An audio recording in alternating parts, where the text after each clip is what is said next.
You may be seated.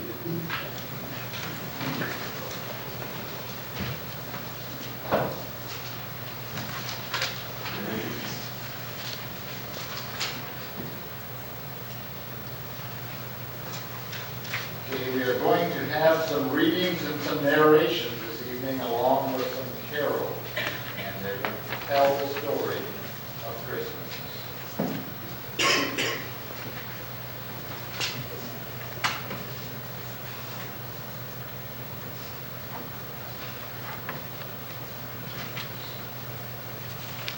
We come here tonight to remember that special night long ago. What at first appeared to be an ordinary night. A birth taking place to a couple who were away from home, traveling, an ordinary couple, stopping in a nondescript village, not unlike many others. Nothing unusual at first. The significance of the night lost as a common, everyday occurrence.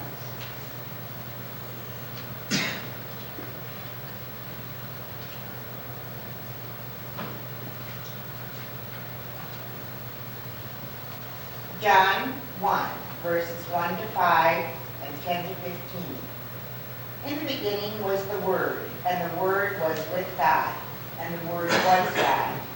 He was in the beginning with God. All things were made through him, and without him nothing was made that was made.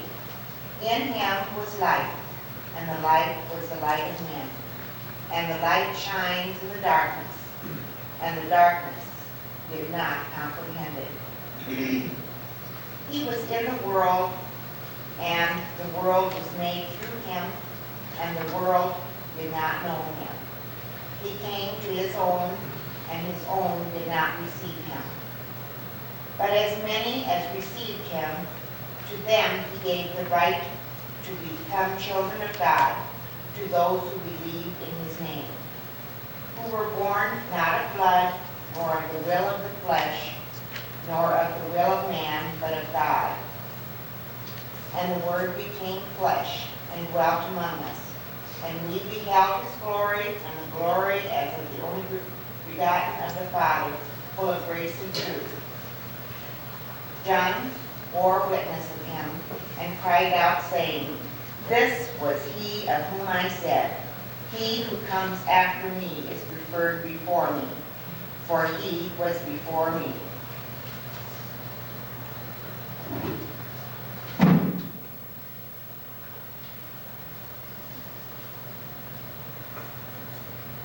In the Gospel of John, we find a different kind of Christmas story.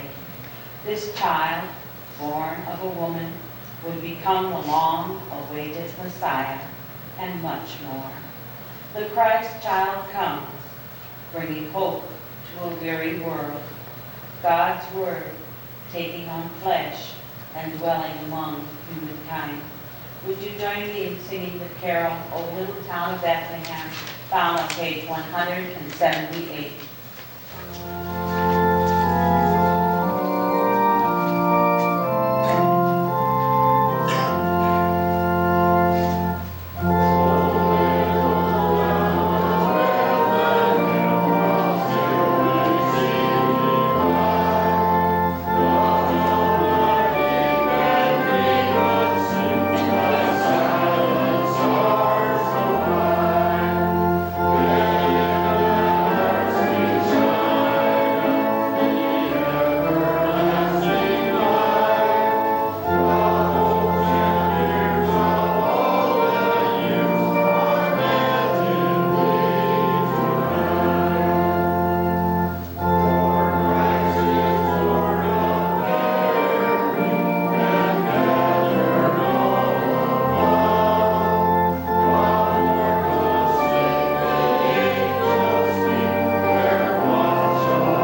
women of God looked for the fulfillment of God's promise.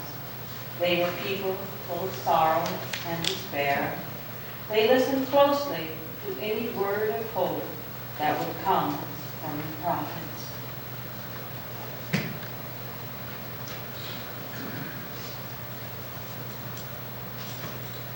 Isaiah 7, verse 14. Therefore the Lord himself will give you a sign. Behold, the virgin shall conceive and bear a son, and shall call his name Emmanuel.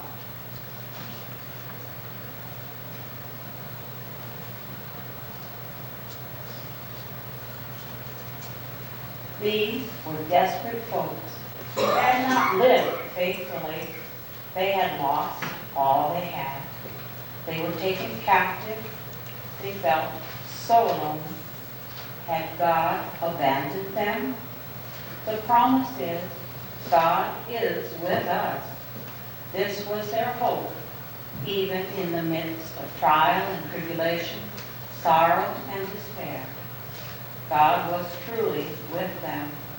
We still sing of the hope of God with us in the hymn, O come, Emmanuel. God was with them, and God would give them a great leader.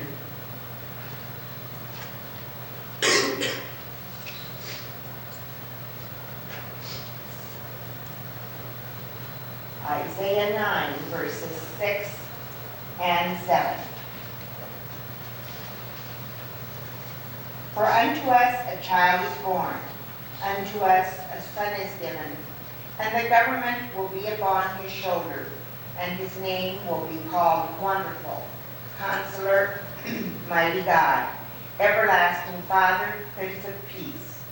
Of the increase of his government and peace there will be no end. Upon the throne of David and over his kingdom, to order it and establish it with judgment and justice. From that time forward, even forever, the zeal of the Lord of hosts will perform this.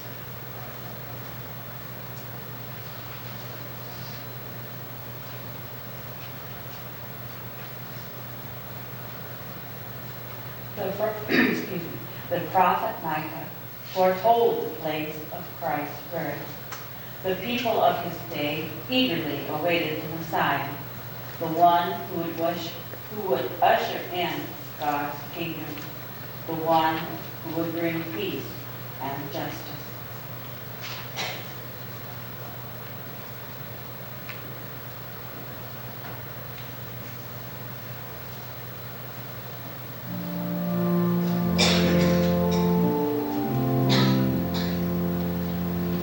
Once in royal David's city stood a lonely cattle shed.